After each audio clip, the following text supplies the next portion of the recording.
In this video, I'm going to explain to you why you should act first and then plan later when it comes to your health. And to explain what I mean by this, I'm going to use the analogy of the development of the iPhone. Now, we've all at least played with an iPhone at some point and we're aware of its features, if not owned one. And we know obviously all its capabilities. And it's one of the first smartphones introduced in 2007.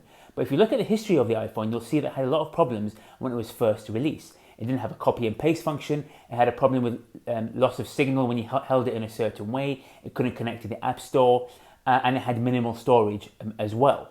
And if Steve Jobs had waited to release the iPhone and waited until it was perfect before he released it, then he probably would have never released it. What he did instead, and what many companies do, is to release the minimum viable product and release it, test it, and see what problems there are, and then they act and adjust accordingly. And 14 years later, we reached multiple iterations of the iPhone, multiple versions with a lot of features, higher quality phone. We're on iPhone 12 Pro Max, but which isn't the 12th version. There's multiple versions before that, but we wouldn't have got there, or Apple wouldn't have got there, unless it had released its minimum viable product and start making changes, adjusting to what people like, adjusting what it can do, what it can deliver, and then getting to the perfect product, which isn't the perfect product, because obviously we're going to see more and more iPhones released year after year.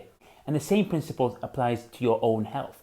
The biggest mistake many people make when it comes to taking the first steps to correcting their diet, correcting their exercise, and making other changes to their lifestyle so that they can get leaner and fitter and more energetic, is that they plan too much and don't act. They try to perfect the planning and don't take action. And that is the wrong move. What you need to do is do a very, very small amount of planning, just get the first steps ready, and then just act. And when you act, what happens? You learn. You realize what the problems are, you realize what the challenges are, you realize what direction you need to go, and you adjust. So for example, when it comes to your diet, you can't perfect every meal. You can't wait till you have all the right ingredients, all the cooking utensils that you need, all the storage containers until you're ready to act. You just need to start, choose a couple of recipes, easy to create, and start making them. And you realize what foods you can prepare quickly, what foods you actually want to eat more of, what foods you want to eat less of, or adjust the way you cook them, or what foods you want to cut out completely. When it comes to the right animal protein, the right non-starch vegetables,